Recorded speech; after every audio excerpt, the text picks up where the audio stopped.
सोनाब बंग राज्यो एबा आलिपुरदुवार जिल्लानि सिङावहाय थानाय जुगिजरा बर'बा गामिनि गेवलां गेलेग्रा फोथारावहाय दिनै खुंगा नैथि रंजालि बैसागु फोरबोखौ गाजा गोमजायैनो सोनाब बंग हादोरसा दुलाराय बर' फरायसा आफादनि दैदेनगिरि एबा सोद्रोमाफोरा सानसेनि हाबाफारि लानानै खुंफुंनायखौ नुनो मोन्दों।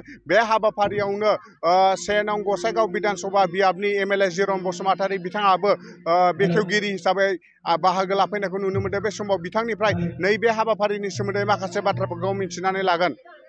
हाबाफारियाव बाहागो लानायनि गेजेरजों बेंगलनि थागिबि रायजो राजाफोरनिसिम मा मेसेज होगोन? बे समाव जोङो वेस्ट बेंगल स्टेट दुलाराय बर' फरायसा आफादनि बानजायनायाव बे जुगिजरा बर'बक वेस्ट बेंगल ओनसोलाव बेवहाय दिनै रंजालि बैसागु फालिनाय जादों। बे ओनसोलनि साफ्रोमबो रायजो राजा बिथांमोनहा ज' जानानै दिनै बेवहाय बयबो जुथुमदों आरो लोगोसे बे रंजालि बैसागु फोरबोखौ बिथांमोना गुबुन गुबुन समफ्राव जेरैबायदि फालिबोदों रंजाबोदों देग्लायबो आरोबाव गाजा गोमजायै बिथांमोना रंजादों। दा बेनिखायनो आं जोबोद गोजोननाय मोन्दों, खारन जोङो बेवहाय आसामनि जोङो जानानै फैनानै बे वेस्ट बेंगलाव जेरैबायदि जोंनि माहारिनि मानसिफोरखौ बे फोरबोआव लोगो मोननानै जेरैबायदि गोसोआव फिल खालामदों, थारैनो बे जोंनि बर' माहारिनि थाखाय गेदेरथार मोनसे मोन्दांथि।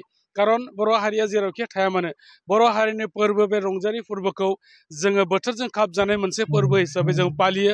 थिग बेबायदिनो बिथांमोनाबो बोसोरै बोसोरै फालिबोनानै देग्लायबो गाजा गोमजायै फालिदों आरो बेनिखायनो थेंक्स होदों जे वेस्ट बेंगल स्टेट कमिटि दुलाराय बर' फरायसा आफादखौ बिथांमोना मोजाङैनो लिड लानानै रायजो राजा बिथांमोनखौ लेंहरनानै बे फिल्डआव गाजा गोमजायै खालायदों। दा आं मिजिंथिदों इयुन समफ्रावबो बिथांमोना बेबायदिनो जोंनि राव हारिमु कालसारखौ लाखिलांनायाव मालाबाबो बिथांमोना इयुन जानानै थानाय नङा।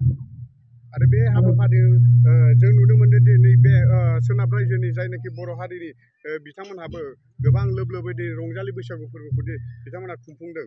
दा बे समावहाय नोंथाङा नैबे हाबाफारियाव बाहागो लाफैना माबायदि मोनदों गोसोआव? थारैनो गोसोआव जोबोद गोजोननाय मोन्दों। आं बेबायदि मोनसे गोजोननाय माने ओरैबायदि मोनसे बाथ्राजों बेखौ फोरमायनो हानाय नङा। ओरैबायदि गोजोननाय मोन्दों जे थारैनो बर' माहारिया मोनसे आब्रुथि गोनां मोनसे माहारि आरो बे माहारिहा गावहानो राव हारिमु थुनलाइ गासिबो दङ। आरो दिनै जोङो जानायनिफ्राय लानानै लोंनायसिम आरो जोंनि गाननाय जोमनाया जिहेतुके GI टेग जाबाय, बेखौ भारत सरकारा गनायनानै लाबाय जे नैबे जानाय लोंनायफ्रा बर'फोरनि जाबाय, नैबे गाननाय जोमनाया बर'फोरनि जाबाय। दा दिनै रंजालि जे बैसागु फोरबो, बे फोरबोआ दिनै आगोलनिफ्रायनो जों जेरैबायदि फालिबोदोंमोन, खिन्थु जेरैबायदि स्वीकृति मोननांगौमोन नाथाय नैबे समाव जों मोननो हादों।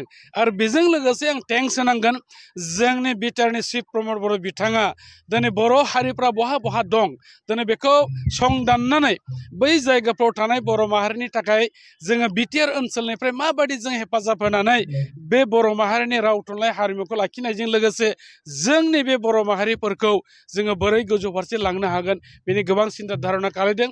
आरो बेनिनो मोनसे बिदिन्थि नैबे जों दिनै जे हालामाव फैदों, बे हालामया मोनसे बिदिन्थि जानानै थागोन। बेनिखायनो सानथ्रहायै रंजानाय आरो बे रंजानायखौ आङो दिनै वेस्ट बेंगलाव थानाय साफ्रोमबो जोंनि बर' फरायसाफोरनिसिम आङो गोसो गोरबोनिफ्राय बावहरदों। नोंथांसिम गुवारै फोरमायना होनायनि थाखाय गोजोननाय थाबाय। अब्ला दिनै जायनाखि फोरमायनाय बे एसेयावनो थुंगेबाय।